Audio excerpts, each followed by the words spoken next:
feliz de estar aqui e compartilhar sobre um assunto que há muitos anos tem mexido com o meu coração e eu amo, né? Ao mesmo tempo que é um assunto que eu amo, que é falar sobre união, unidade da igreja, eu tenho muito temor em falar sobre ele porque não é fácil, né? Ser a gente viver unidade, tem a ver com relacionamento, a gente complica às vezes.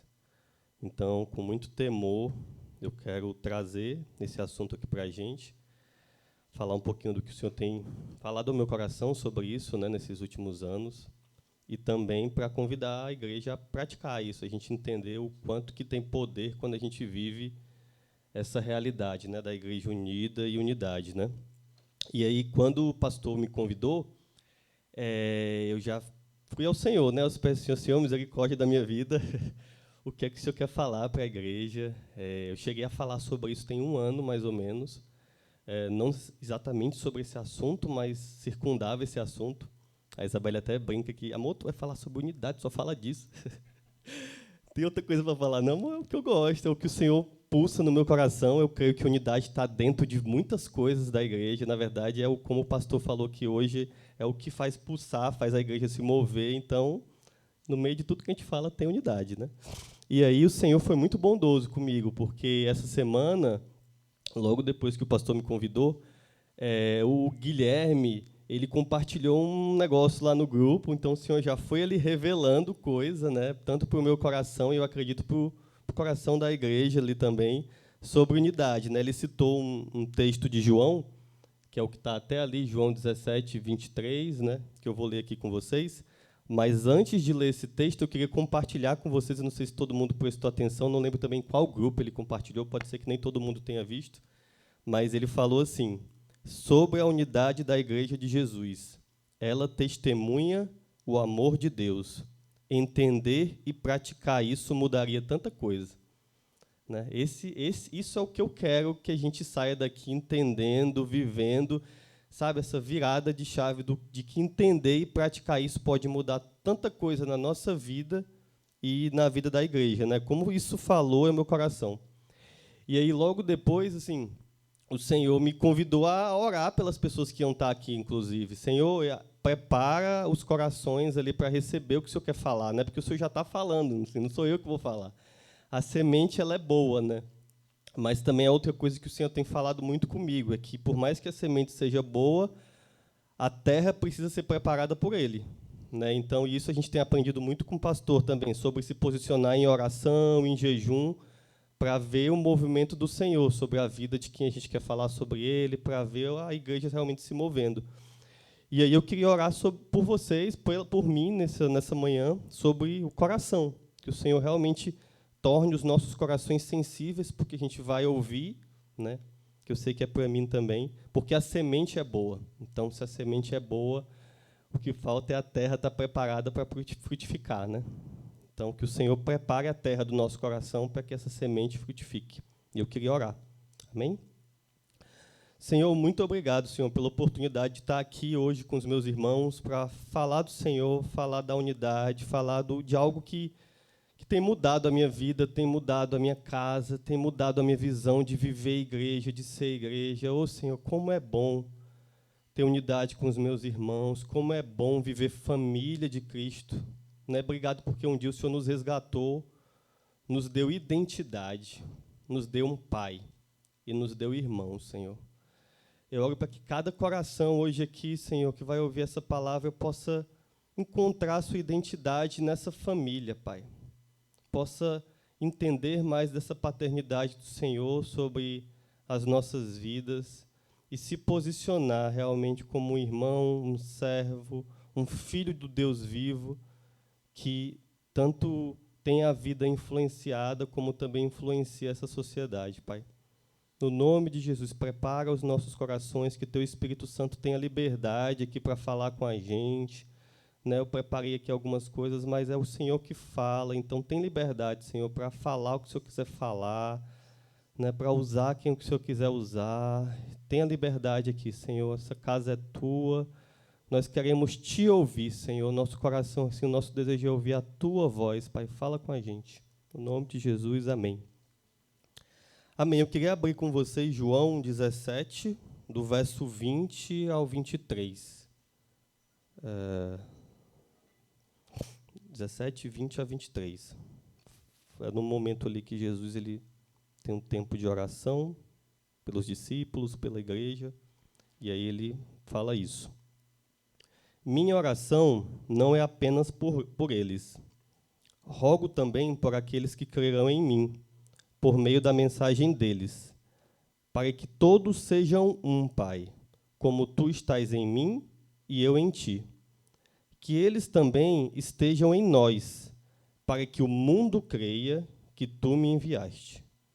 Dei-lhes a glória que me deste, para que eles sejam um, assim como nós somos um, eu neles e tu em mim. Que eles sejam levados à plena unidade, para que o mundo saiba que tu me enviaste e os amaste como igualmente me amaste. Amém. Esse texto ele é muito profundo, porque ele fala sobre unidade. Aqui Jesus fala 2, 3 vezes sobre ser um, né? Tanto o pai com o filho, como uma vez a gente vendo ali a unidade do pai com o filho, que a gente possa viver essa unidade também. Mas ele traz ali 2 consequências práticas dessa unidade. É falado 2 vezes nos versículos, para que o mundo creia e a fim de que o mundo saiba. Então, assim, isso fala para mim que a unidade ela é evangelística, que a unidade ela é necessária para, quando eu falar do Senhor, o testemunho do Senhor ter eficácia. Então, quando eu vivo unidade, o que eu falo tem poder, tem referência, porque é através da nossa comunhão, é através do que a gente vive no Senhor e na igreja que o mundo vai entender de fato, porque com a sabedoria do mundo não dá para entender, é sabedoria de Deus, né? Então aqui Jesus mostra muito o quanto que é evangelístico e como é precioso a gente viver a unidade, porque o mundo crê e o mundo consegue entender o que ele veio fazer, né? E aí tem um texto que eu acho que muitos conhecem também, lá da igreja primitiva, que para mim é um resuminho ali do que é ser uma igreja que vivia em unidade e qual é a consequência dessa igreja que vivia em unidade, né? Que está lá em Atos 2, nos versos 46 e 47. Fala assim. Atos 2, 46 e 47.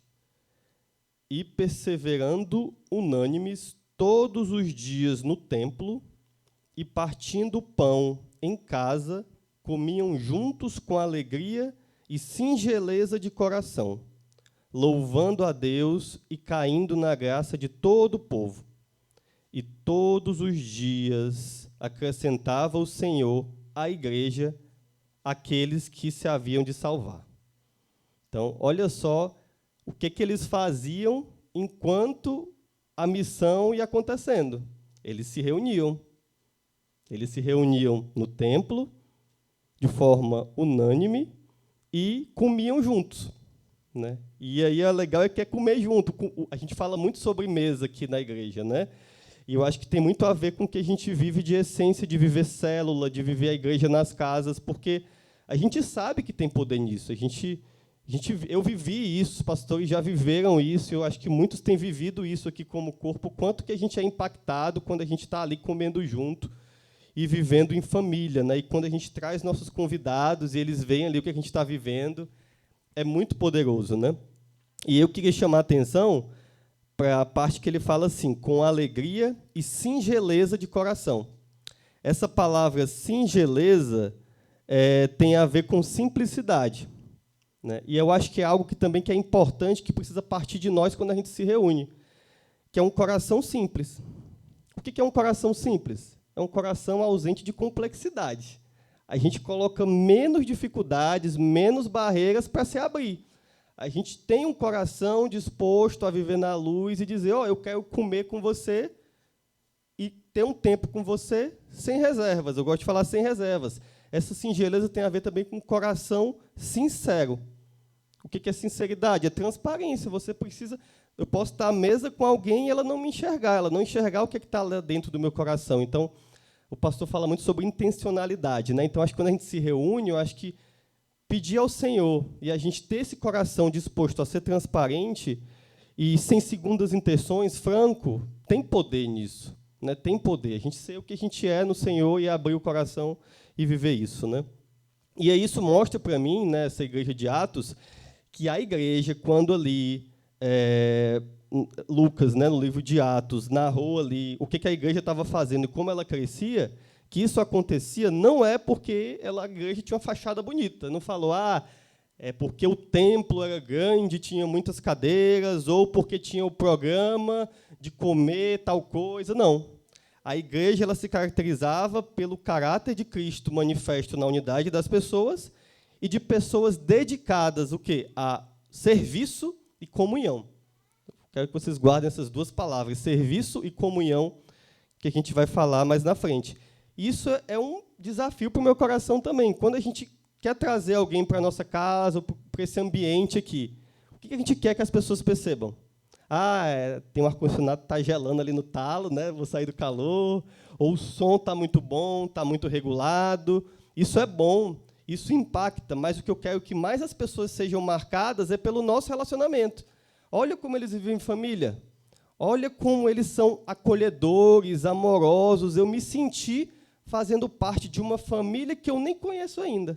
Olha que poder que tem nisso, né? Quando as pessoas vêm até a gente, vêm nesse lugar, vão às nossas casas, e isso é o que marca, né? Isso tem pulsado no meu coração. O que eu quero deixar de marcas nas pessoas, né? Isso é algo que a gente precisa pensar. Então, trazer esse sentimento de pertencimento a uma família tem a ver com unidade, tem tudo a ver com unidade, né? E isso foi o que Lucas narrou ali no livro de Atos, né? Que o resultado ali dos frutos do Espírito Santo, atuando no coração das pessoas, atraía pessoas para Cristo. Isso é como se fosse um imã. E é o que gera eficácia para tudo que a gente faz. Louvar, adorar, enfim, programas, tudo que a gente cria. Tudo que a gente faz. E aí tem um ponto legal que também me fez chamar a atenção, que quando Jesus mandava os discípulos para influenciar as cidades, ele mandava sempre de 2 em 2, certo? No mínimo 2. E isso também me fez refletir. Assim, eu sempre pensei nisso em relação porque para um está cobrindo o outro, né? Porque não deve ser mole. Assim. Vai ter um momento que tu vai estar lá mais fraco e o outro vai te ajudar. Mas aí, dessa vez, lendo essa palavra, me veio também uma outra ideia, de que quando vai, no mínimo 2, a própria palavra de Deus fala que quando tem 2 ou 3 reunidos, o Senhor se manifesta. Então, na relação dos 2, eles tinham mais autoridade para influenciar. Então, o que a gente precisa? A gente precisa de quantidade? Não, a gente precisa de comunhão. A gente precisa de unidade, porque as cidades eram influenciadas pela comunhão dos 2 que iam, pela unidade dos 2 que iam. Falar do poder, falar da graça do Senhor. Então, olha como é tremendo e como o Senhor era estratégico em relação a como as relações influenciavam, né, as pessoas a ver Cristo. Né? Então, Cristo ele é visto nas nossas relações, e a gente precisa cuidar disso. Né? E aí, isso também é um ponto que me chama muito a atenção, porque a nossa unidade, muitas das vezes, não acontece na igreja porque ela já está machucada em casa. Né? A gente precisa viver unidade com os nossos. Né? Essa palavra, a minha esposa é minha irmã. Né? As minhas filhas são minhas irmãs em Cristo também. Então, eu preciso viver unidade em casa. E, às vezes, a gente não consegue viver unidade no corpo de Cristo porque a gente já está com a unidade machucada em casa. E, às vezes, é só um reflexo. É só um reflexo. A igreja é um reflexo do que a gente está vivendo fora desse ambiente. Né? E isso gerou muito temor no meu coração também. Senhor, me ajuda. Se eu quero falar sobre unidade, se eu quero viver unidade, eu preciso ser um com a minha esposa. Né? E também me confrontou, que às vezes a gente tende até a tratar o irmão com mais carinho do que quem está ali dentro de casa. A gente às vezes tem mais misericórdia do nosso irmão do que da nossa esposa, do nosso esposo. Né? Não sei se sou eu, mas se alguém se identificar aí, a gente tem mais misericórdia do que está pouco mais distante, que também é irmão, do que estão próximos. Então, olha o desafio que o Senhor nos dá ali dentro de casa, de já viver essa unidade. Então, se eu consigo ser um dentro de casa, rapaz, eu já estou alcançando ali um nível de unidade tremendo para isso refletir no corpo de Cristo e nas pessoas que estão se achegando. Né? E aí, assim, como eu falei, essa ausência de unidade, só para fechar esse ponto, ela afeta a graça da pregação do Evangelho e a eficácia. Então, olha o poder que há nessa verdade, nesse entendimento, e como o Gui, eu falei de ti mais cedo aqui, Guido, que você colocou lá no grupo, você não tinha chegado. Usou as palavras da forma correta, né? Se a igreja entendesse, as coisas seriam diferentes, né? Como isso muda as coisas, como a unidade testemunha do amor de Deus, né? E aí eu queria abrir um verso aqui rapidinho, que está lá em João 13:35, que fala assim: nisto todos saberão que sois meus discípulos, se vos amardes uns aos outros.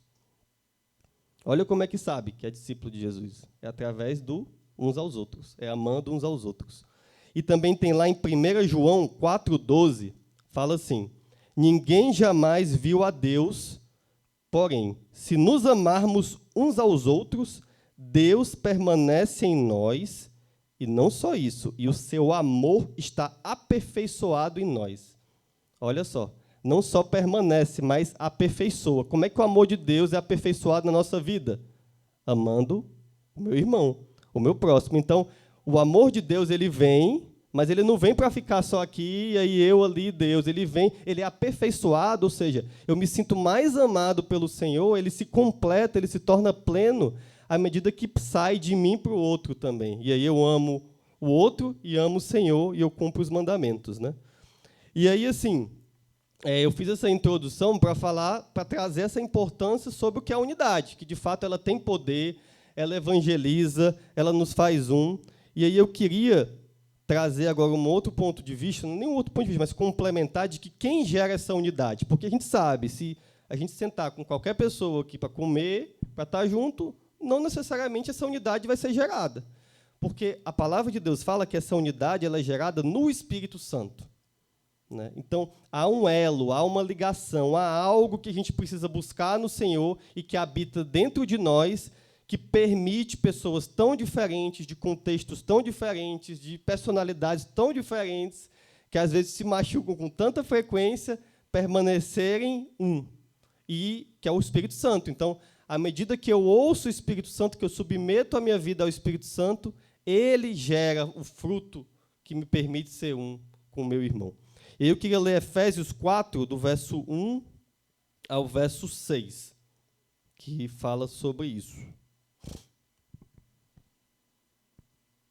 Efésios 4, de 1 a 6, fala assim: rogo-vos, pois eu, o prisioneiro no Senhor, que andeis de modo digno da vocação a que fostes chamados, com toda a humildade e mansidão, com longanimidade, suportando-vos uns aos outros em amor e esforçando-vos diligentemente por preservar o quê? A unidade do Espírito no vínculo da paz. Por quê? Porque há somente um corpo e um Espírito, como também fostes chamados numa só esperança da vossa vocação, a um só Senhor, uma só fé, um só batismo, um só Deus e Pai, família aqui, um só Deus e Pai de todos, o qual é sobre todos e age por meio de todos e está em todos. Então, olha só que aqui Paulo fala a Efésios da necessidade de ter um esforço do nosso lado, um esforço diligente para preservar a unidade, né? E aí esse esforço ele acontece em relação a gente, de fato, não só... Essa palavra suportar não é só de aguentar, tá? Mas tem a ver com suportar, de ser suporte, de fato, para o meu irmão, mas em relação a esse esforço ser gerado no Espírito. Eu não vou conseguir ser um com o meu irmão pela minha própria vontade, achando que, buscando no outro alguma coisa que ele tenha para me oferecer que desperte o desejo de ser um com ele. Não é. É à medida que eu me relaciono com o Espírito Santo, com Deus, que eu sinto desejo, necessidade, porque eu entendo família e tenho vontade de me relacionar com meu irmão, e me preocupo com ele, e suporto ele, e desejo viver esse amor. E esse esforço é gerado. Então, o esforço aqui é de preservar a unidade, não é gerar a unidade, tá? Olha só, é preservar.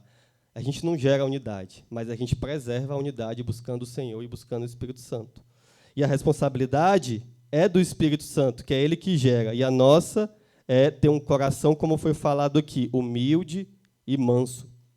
Ter um coração com longo ânimo, né, que demora para se exaltar. Né? E aí, uma vez que eu tenho esse coração paciente, o amor ele sela esse vínculo da paz e, ao mesmo tempo, ele estimula essa humildade e fica mais fácil de buscar essa verdade e unidade. De fato, buscar isso sem o Espírito Santo é bem difícil, é impossível. É impossível, impossível, impossível. E aí eu queria trazer mais um ponto, que essa unidade ela é sempre vivida nesse contexto de uns aos outros. Não tem como eu dizer, eu tenho unidade, eu, Deus, Espírito Santo, só a gente. Não é. A unidade, sempre quando ela é retratada na palavra de Deus, e o próprio Jesus, ele, na oração, ele falou, Pai, para que eles sejam um como nós somos, e eles também sejam entre si. Né? Que é sempre todos. É sempre uns aos outros. E aí tem muitos versículos que falam sobre isso, muitos. Sempre nesse contexto de uns aos outros. Eu queria só citar os versículos aqui, eu vou citar um pouquinho devagar para vocês anotarem, eu não vou abrir cada um aqui porque não vai dar tempo, mas depois, se alguém quiser e ver em casa, cada versículo tem muita preciosidade em relação uns aos outros neles. Então, lá em Romanos 12:10, fala sobre amar e honrar uns aos outros. A gente tem falado muito de honra aqui, né, nesses últimos domingos e tempos. Né? Gálatas 5:13 fala servir uns aos outros. Efésios 5:21, sujeitar-se uns aos outros. Colossenses 3:13, suportar e perdoar uns aos outros. Colossenses 3:16, instruir e aconselhar uns aos outros. Tiago 5:16, confessar pecados e orar uns aos outros. Olha só, até confessar pecados é uns aos outros. Não é suficiente confessar só para o Senhor. A cura é quando a gente confessa uns aos outros. Admoestar, Romanos 15:14. Admoestar uns aos outros. 1 Pedro 4:9. Ser hospitaleiros uns com os outros. Não dá para eu ser hospitaleiro sem ser com o outro. Consolar e edificar uns aos outros. 1 Tessalonicenses 5:11. Gálatas 6:2. Levar as cargas uns dos outros. E, por fim, João 13:14. Lavar os pés uns dos outros. Isso são alguns dos textos que falam sobre unidade quando fala de uns aos outros e que a gente precisa olhar para isso e dizer, Senhor, me permite viver isso, me faz viver isso, gera esse desejo no meu coração. E aí tem um salmo que eu gosto demais, que eu acho que vocês conhecem também, um salmo que é o 133, que ele fala de duas bênçãos que são alcançadas quando a gente vive em unidade. Salmo 133, fala assim: como é bom e agradável os irmãos viverem em união. É como óleo precioso sobre a cabeça que desce para a barba de Arão, e desce sobre a gola de suas vestes. Como o orvalho do Hermon que desce sobre os montes de Sião, ali o Senhor ordena a bênção e a vida para sempre. Ali onde? Onde os irmãos vivem em comunhão, em união. E aí tem duas coisas que esses salmos aqui traz atenção, que aí para Hermon, eu precisei recorrer à internet para entender o contexto lá do lugar, mas é muito precioso. E em relação ao óleo, né, assim, quando aqui fala, quando os irmãos vivem em união, é como um óleo precioso. Né? O que o óleo naquela época fazia? Era cura. Era terapêutico, que a nossa pastora, que trabalha muito com óleos ali no ofício dela, ela sabe o quanto que os óleos trazem cura, né, tem propriedade de cura, de trazer até paz, os aromas. Né? Então, aqui, esses salmos falam como é precioso os irmãos viverem em união, tem cura no meio deles, né? Gera cura, a cura no meio da igreja quando a gente vive em unidade. E aqui no Hermon, nesse lugar, quando fala como o orvalho do Hermon, que desce sobre os montes de Sião, essa região de Hermon é um lugar em que a geografia é extremamente seca. Extremamente seca. E ela só dá fruto por conta desse orvalho que cai à noite e traz vida sobre tudo. Então, o que é que isso diz ao meu coração? Né? O que é que traz prosperidade para o meio da igreja? O que é que faz gerar fruto, mesmo numa terra seca? É o orvalho, que é gerado quando a gente vive em unidade. Então, mesmo o teu coração seco, mesmo a gente vivendo ali num período, né, de tribulação que tem deixado ali nossa mente angustiada, a gente tem vivido um tempo de sequidão. Né? Hermon é um bom exemplo disso. Aqui o salmista fala que quando a gente vive em união, o orvalho vem e gera vida, gera prosperidade no corpo de Cristo. Né? Então, isso é muito precioso, meus irmãos, isso é muito precioso. Eu realmente fico com o coração muito alegre de compartilhar essas coisas, porque desde que eu comecei a entender algumas delas, assim, isso me fez olhar para a igreja, colocando ela no verdadeiro lugar que ela tem que estar, né, como corpo de Cristo, que move a cabeça pela terra, sabe? E tem muito poder no nosso meio quando a gente se reúne. E aí eu queria também falar sobre essa questão da unidade em relação à comunhão, tá? Porque aqui a gente está falando sobre unidade, sobre ser um, mas como é que a gente vive ela, né? A gente vive através da comunhão. E aí a palavra comunhão, ela é uma palavra chamada koinonia. E eu acho legal assim dizer que comunhão é muito mais do que o abraço de lado. Né? É muito mais do que aquele momento que você chega aqui e aí o pastor, vamos dar um abraço, né? Comunhão é muito mais do que isso. Tá? A gente não pode resumir, restringir a nossa comunhão para os momentos aqui em que a gente só se abraça, dá um oi e está tudo certo. Comunhão é algo profundo. Né? Tem a ver com compartilhar a vida, tem a ver com aquele coração singelo lá que a igreja de Atos tinha, de ser transparente para poder glorificar o nome do Senhor, tem a ver com orar junto, tem a ver com abrir o coração. Né? E lá em 2 Coríntios 13 fala isso: a graça do Senhor Jesus Cristo e o amor de Deus e a comunhão do Espírito Santo seja com todos vocês. A graça, o amor e a comunhão do Espírito Santo. Então, quando a gente se reúne dessa forma, há muito poder. E aí essa comunhão, ela é uma comunhão que ela é gerada pelo Espírito também. Se a unidade é gerada pelo Espírito, a comunhão também é. E aí essa palavra, unidade, a forma melhor de definir ela é que ela significa um. Só que é um que não se divide. Né? Assim, um conceito muito usado é que e aí uma comunhão na unidade é uma participação em algo que é indivisível, que não se divide. E aí, quando eu entendi isso, eu comecei a adotar um bordão para a minha vida quando tenho vontade de me dividir com alguém, que é o quê? Aquilo que nos une é maior do que aquilo que nos divide. Se eu me permito me dividir com meu irmão por algo que não seja o próprio Senhor, e Ele não vai me permitir me dividir com o meu irmão, eu estou diminuindo o poder de Deus sobre a minha vida e sobre a vida do meu irmão. Aquilo que há em nós, o Espírito Santo que habita em nós, o Deus que habita em nós, é maior do que qualquer coisa que pode nos dividir. Então, meus irmãos, se tem algo que precisa ser tratado, há poder para ser tratado, para você se restaurar com o teu irmão. Não há nada, não há placa, não há doutrina, nem anjos, nem demônios, nada pode nos separar do amor de Deus e da unidade da igreja. Nada, nada, nada. A gente precisa se apossar dessa verdade.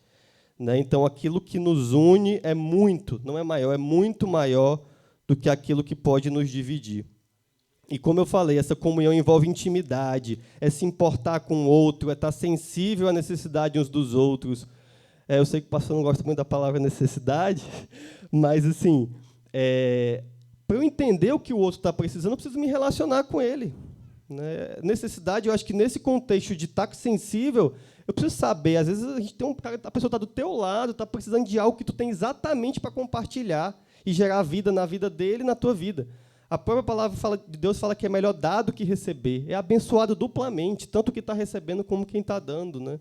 Então, quando a gente tem esse desejo de viver essa comunhão, a gente não é negligente e gera vida.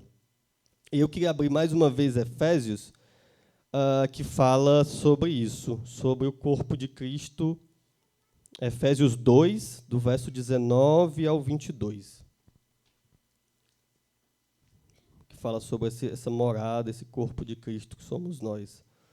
Fala assim: portanto, vocês já não são estrangeiros nem forasteiros, mas concidadãos dos santos e o que? Membros da família de Deus.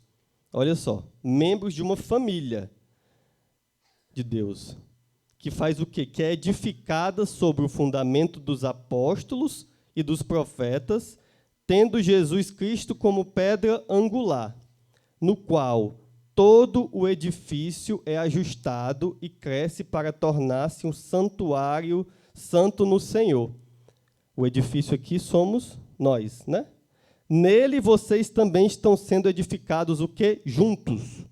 A edificação do edifício depende um do outro, para se tornarem morada de Deus. Onde é que está a morada de Deus? Está na igreja. E o que acontece quando a gente entende isso? Que quando a gente se edifica junto, Deus habita o nosso templo, porque a promessa é que o Espírito Santo ia habitar na nossa vida. Mas aqui ele está falando que quando a gente se reúne e vive isso, o edifício ele é ajustado, o templo ele é ajustado e cresce para se tornar um santuário santo do Senhor. Então, você é templo do Senhor, mas a santificação, o crescimento, ele passa por se edificar junto, pela unidade, passa por esse uns aos outros, passa pela igreja. A promessa de ser morada de Deus é para a igreja. Então, olha que profundo isso, né? A gente colocar a igreja no lugar que ela deve estar, né? E, assim, isso a gente vive através da comunhão, né? Então, quando você se torna um templo de Deus, você cresce e se santifica pela unidade. Não dá para se santificar sozinho, meus irmãos. O irmão que Deus colocou ali do teu lado, mais próximo, ele tem um propósito de te forjar o caráter de Cristo. Por mais que você não entenda, por mais que machuque, muitas vezes, se você se permitir, ele vai transformar. E aí eu queria saber aqui quem sabe decorado o versículo de João 3,16. É um versículo muito conhecido. Quem é que decorou esse versículo aqui? Quem puder levantar a mão aqui para eu saber como é que o pessoal está de decorar versículo. O João 3,16. Esse é aquele que geralmente a pessoa te fala ali de cara. João 3,16. E quem é que sabe decorar do 1 João 3,16? Esse pastor aí tá... Rapaz, tem mais alguém que sabe o 1 João 3? É só botar um na frente. Ó. 1 João 3,16. Eu queria convidar vocês a decorarem esse versículo também, tá? Além do João 3,16. Ele fala assim: nisto conhecemos o que é o amor. Jesus Cristo deu a vida por nós. Olha o João 3,16 aí. Né? Aí vem o 1 João 3,16. O que a gente faz diante disso? E devemos dar a nossa vida por nossos irmãos. 1 João 3,16 ainda completa o João 3,16, né? E não tem nem uma coincidência boa, né? Mais fácil de decorar. Então, uma vez que nós fomos resgatados e entendemos o sacrifício do Senhor, a gente precisa pegar a nossa cruz e morrer. Mas o morrer envolve o morrer com um propósito, de fazer a igreja se tornar santa, pura, imaculada. É a noiva que vai precisar se preparar para o cordeiro, para o noivo. Então, convido vocês a decorar esse versículo também, 1 João 3,16, que tem muito poder. Que no que a gente conhece o amor de Deus, porque Ele deu a vida por a gente, e esse amor ele é aperfeiçoado, como eu falei aqui, quando a gente dá a nossa vida pelos nossos irmãos. Esse dar a vida, meus irmãos, parece ser algo muito distante, mas a gente consegue dar a vida todo dia com coisas muito simples. Às vezes, um abraço, você já está dando vida para alguém. Porque esse dar a vida tem a ver com compartilhar, não é dar o que você não tem. Tem a ver com compartilhar. Então, é você compartilhar do que Deus tem depositado no teu coração para a vida de alguém. Tá? E aí, Filipenses 2, de 1 a 4, também fala sobre isso. Sobre o que a gente deve compartilhar uns aos outros e dar quando a gente recebe do Senhor. Fala assim, Filipenses 2, de 1 a 4. Se por estarmos em Cristo, nós temos alguma motivação, alguma exortação de amor, alguma comunhão no Espírito, alguma profunda afeição e compaixão, completem a minha alegria, tendo Olha só, tudo para ser gerado para a unidade, tendo o mesmo modo de pensar, o mesmo amor, um só espírito e uma só atitude. Nada façam por ambição egoísta ou por vaidade, mas humildemente, olha a palavra humilde aparecendo de novo, considerem os outros superiores a vocês mesmos. Esse trecho final é que, para mim, mostra o desafio da unidade. Cada um cuide, não somente dos seus interesses, mas também dos interesses dos outros. Isso é igreja, meus irmãos, isso é igreja. É uma pessoa que ela é tirada de um lugar de individualidade, que ela só pensava nela mesma, para um lugar em que ela não tem mais preocupação só com ela mesma, mas com os irmãos, com a igreja. Eu me tornei um ministro da reconciliação. Essa é a promessa. Nós somos ministros de um reino que busca reconciliar o mundo com Deus. E aí, para isso, não adianta eu buscar só os meus interesses, viver só buscando ali o que eu quero, mas eu preciso me preocupar com o interesse dos outros. Isso é mandamento. E aí, a melhor forma de a gente fazer isso e viver isso é no exemplo de Jesus, que o pastor Johnny deu lá na Semana Teológica, deu um exemplo muito legal assim, sobre o que é ser servo, sobre o que servir. Ele falou que é colocar a toalha no ombro e a bacia nas mãos, né? Eu achei essa figura muito legal. Que a melhor forma de eu cuidar do interesse dos outros é me colocando na posição de maior honra para o reino de Deus. A Bíblia fala que o maior título que um homem ou uma mulher pode receber não é bispo, não é pastor, não é diácono, não é apóstolo, tem um bocado de nome aí. Não é. É servo. Esse é o maior título que você pode receber. E se as pessoas verem isso em você, aí você vai ser um bispo maravilhoso, um apóstolo maravilhoso, um profeta maravilhoso. Mas as pessoas não vão te reconhecer só pelo bispo, mas pelo bispo que serve, pelo pastor que serve, pelo apóstolo que serve. E aí vai te dar honra. A honra vai acontecer, porque a própria palavra de Deus diz que é o inverso. Né? Lá em Mateus 20, do 26 ao 28, na verdade, do 25, fala assim, ele fala exatamente sobre essa honra. Jesus os chamou e disse, falou lá para os discípulos, quando eles estavam perguntando ali um para os outros quem é que seria o maior.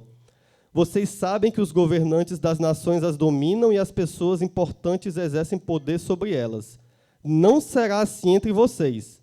Pelo contrário, quem quiser tornar-se importante entre vocês deverá ser servo. E quem quiser ser o primeiro deverá ser escravo, como o filho do homem que não veio para ser servido, mas para servir e dar a sua vida em resgate de muitos. Olha que profundo. Então, você quer ter muito galardão lá no céu e já receber as bênçãos aqui na terra, sirva. E tem muito poder em servir, porque a bênção passa. Passa. O Senhor, ele para entregar, vai passar por dentro de você. Então, você vai ser abençoado também. E esse servo, né, essa unidade, eu acho que faz até sentido com o nosso próximo culto, que vai falar sobre essa questão dos dons. Né? Ah, beleza, eu entendi que eu quero servir, qual é o primeiro passo, o que eu preciso fazer.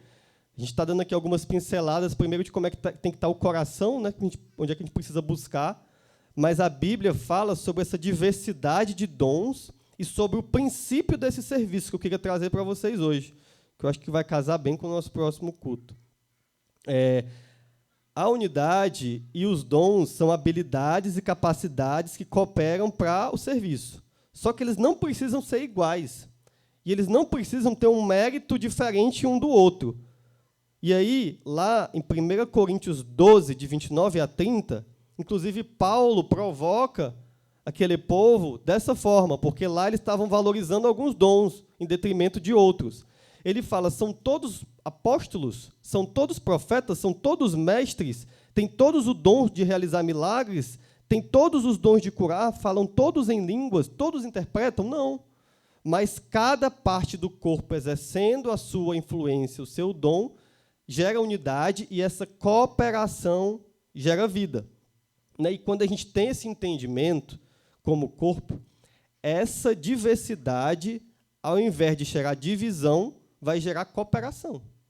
Então, você vai olhar para o dom do teu irmão, que às vezes pode parecer até que ou atrapalha o seu, ou até pode te machucar, porque pode acontecer da forma como ele coloca, da forma como ele exerce.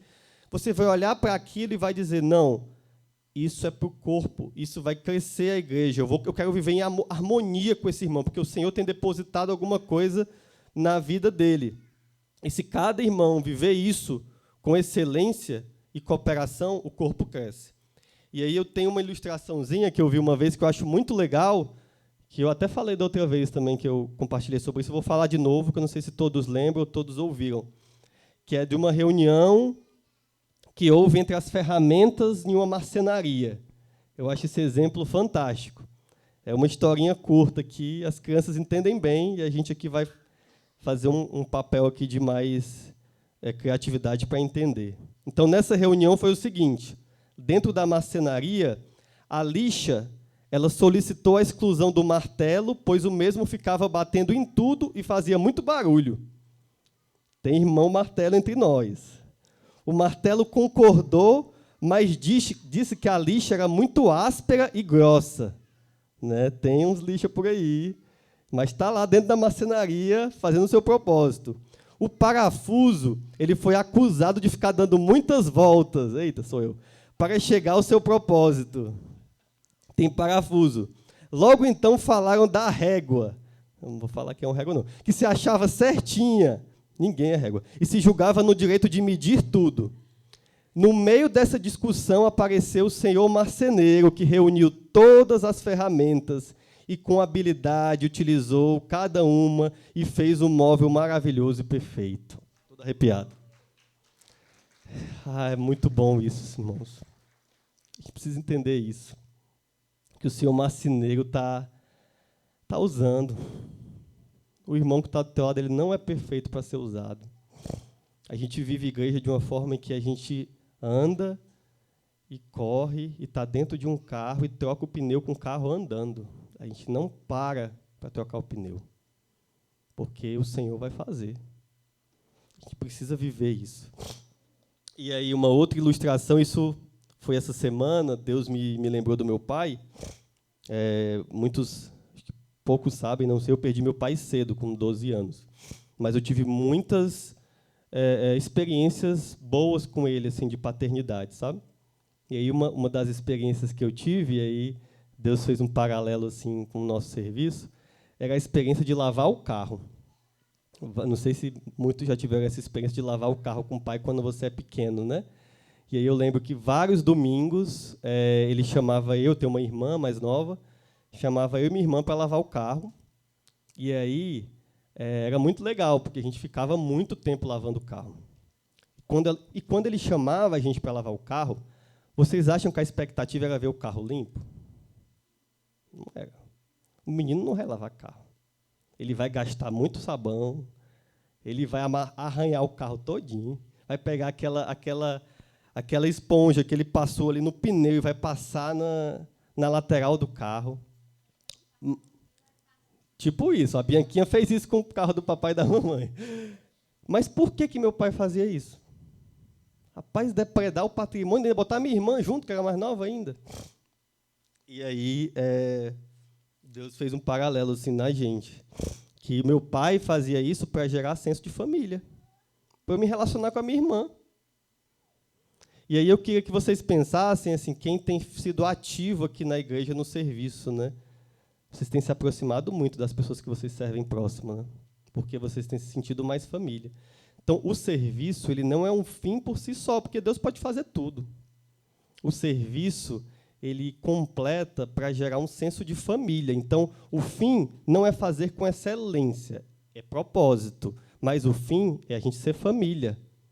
É a gente se relacionar, é a gente gerar esse senso de pertencimento, de família. Então, é justamente gerar essa consciência. Então, é mais importante as relações geradas pelo serviço do que o serviço só.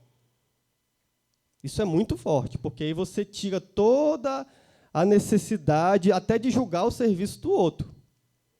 Porque o propósito é a gente gerar esse senso de pertencimento da família. E a igreja ela é medida pela qualidade das relações e não das realizações. Isso o nosso pastor tem falado muito também, né? E as pessoas são mais importantes do que as coisas, né?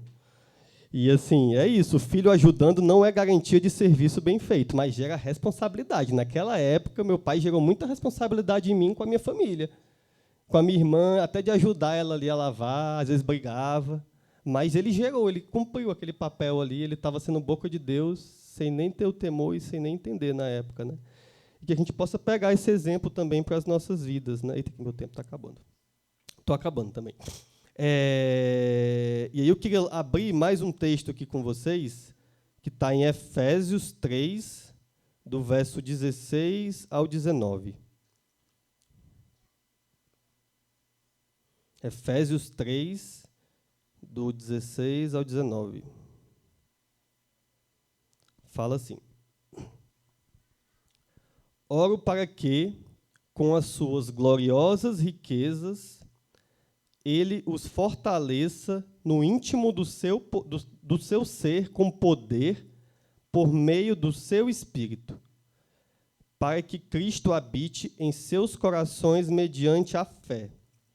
E oro para que vocês, arraigados e alicerçados em amor, possam, o quê? Juntamente com todos os santos, compreender a largura, o comprimento, a altura e a profundidade, e conhecer o amor de Cristo que excede todo conhecimento, para que vocês sejam cheios de toda a plenitude de Deus. E aí esse texto me chama a atenção para o verso 18, que fala que é juntamente com todos os santos. Como é que eu consigo compreender toda a plenitude de Deus? É sozinho? Não. Eu só vou compreender a largura, o comprimento, a altura, a profundidade, todas as medidas do Senhor, da plenitude de Deus, juntamente com todos os santos. É que a gente compreende. Então, é no meio da igreja que eu vivo plenitude de Deus. É vivendo na igreja que eu vivo na plenitude de Deus. E eu preciso dos meus irmãos para compreender tudo que o Senhor quer revelar para mim.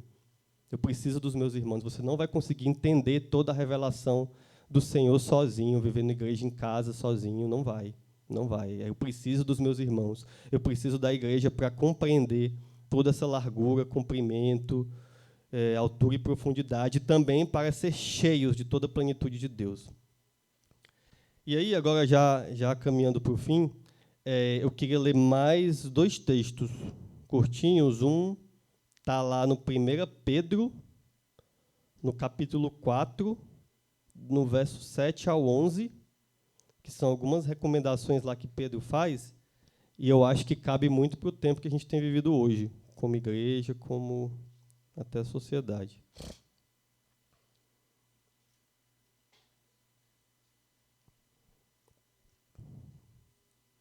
1 Pedro 4, de 7 a 11. Fala assim: Ora, o fim de todas as coisas está próximo. Tá, né? A gente tem percebido que o negócio tá feio. Sede o quê, portanto? Criteriosos e sóbrios, a bem das vossas orações. Acima de tudo, porém, tende amor intenso uns para com os outros, porque o amor cobre multidão de pecados. Sede mutuamente hospitaleiros, sem murmuração. Eu que gosto de hospedar, essa palavra sem murmuração me ajuda. Porque não é fácil você ser hospitaleiro, você abrir sua casa, e às vezes a gente tende a servir, mas com reservas, né? Então a palavra que ainda dá uma recomendação, é sem murmuração, tendo um coração grato por poder abrir a tua casa, abrir o teu coração, né? Servir uns aos outros, cada um conforme o dom que recebeu, como bons dispenseiros da multiforme graça de Deus, doadores, né? Dispenseiro como uma dispensa que está cheio ali do Senhor e tem uma graça que ela é manifestada de várias formas. Se alguém fala, faça-o como quem transmite a palavra de Deus. Se alguém serve, faça na força que Deus supre. É Deus que dá essa força para servir, meus irmãos, para que em todas as coisas seja Deus glorificado por meio de Jesus Cristo, a quem pertence a glória e o domínio pelos séculos dos séculos. Amém. Então, essas recomendações eu acho que são muito práticas para a gente viver isso nas nossas vidas e viver como igreja, né? Esse tem de amor um para com os outros, amor intenso, porque cobre uma multidão de pecados, isso não tem a ver só com o pecado do outro, mas tem a ver com os teus pecados.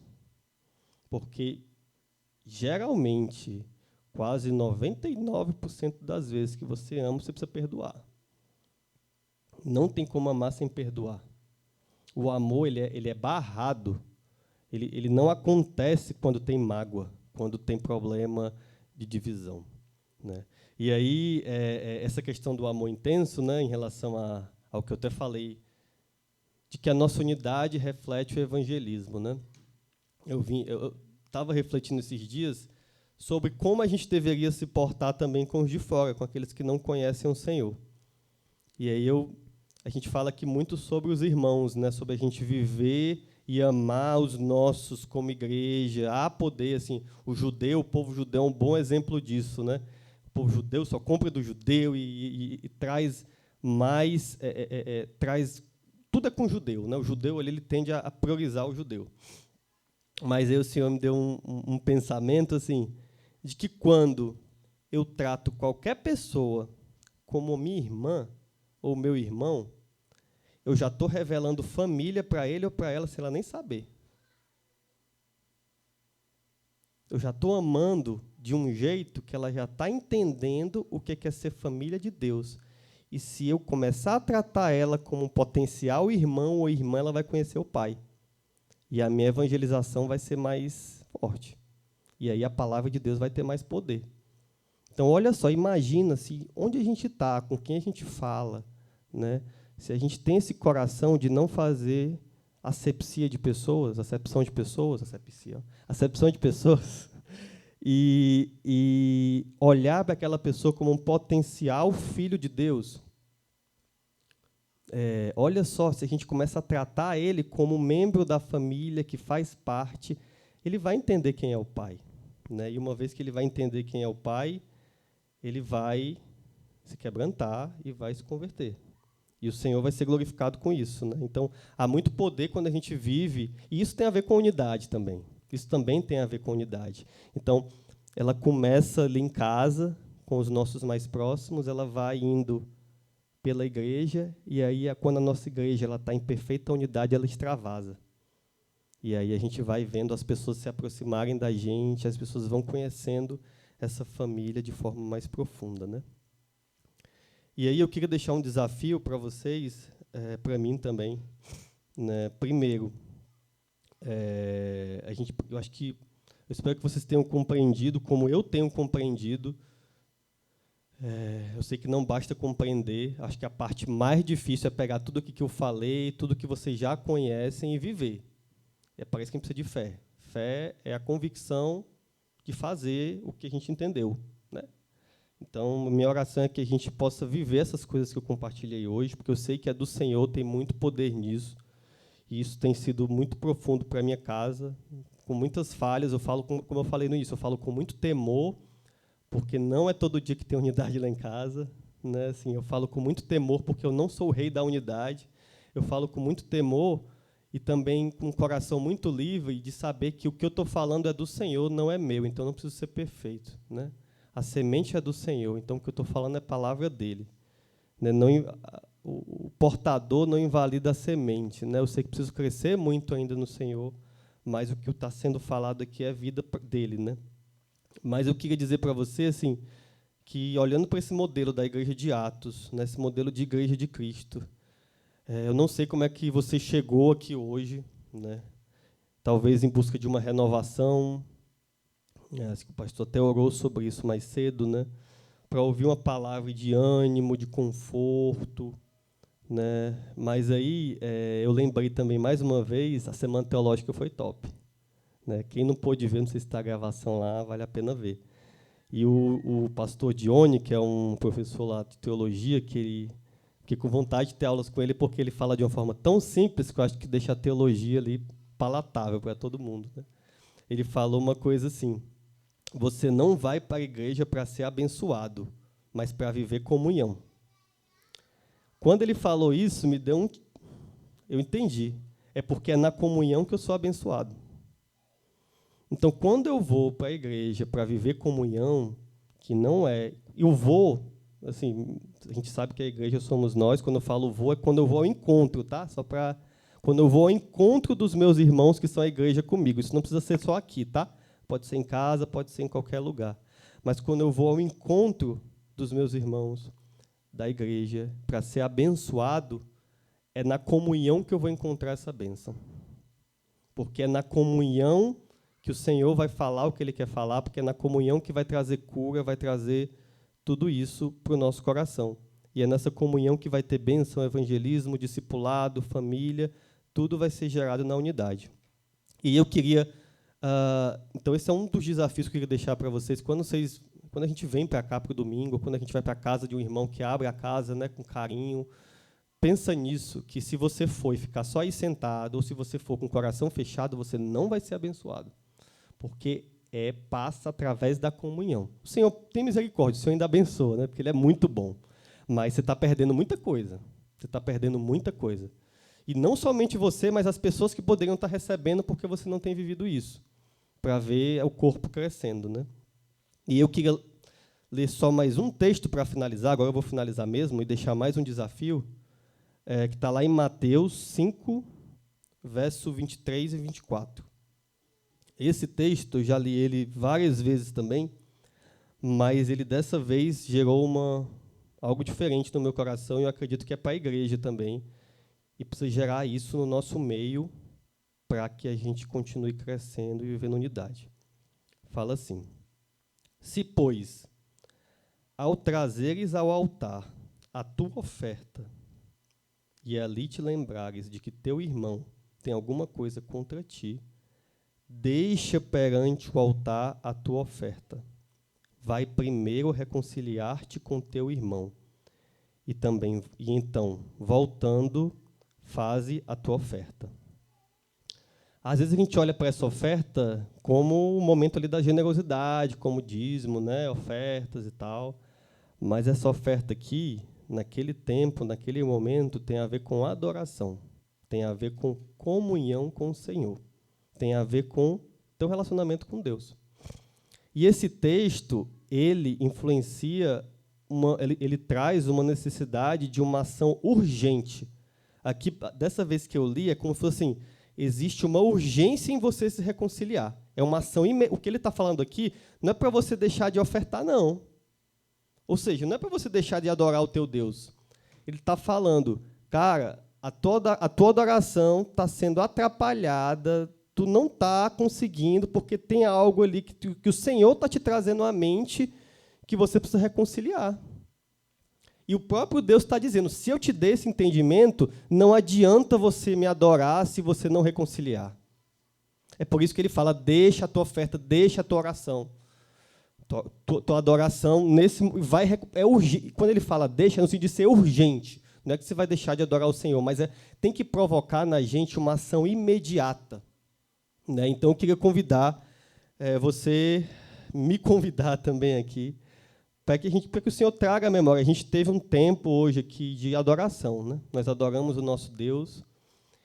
E eu quero orar para que, se no coração de alguém, em alguma mente, o Senhor já revelou essa pessoa que você precisa se reconciliar e você não se reconciliou ainda, para que Ele revele novamente nesse final. E você faça isso, porque tem muito poder nisso. Isso não é bom só para você. Isso é bom para quem você vai restaurar, com quem você vai reconciliar e para a igreja. A gente é corpo. Para a gente ser saudável, a gente precisa estar bem uns com os outros. E eu queria orar sobre isso e deixar esse desafio de reconciliação com vocês, para mim também.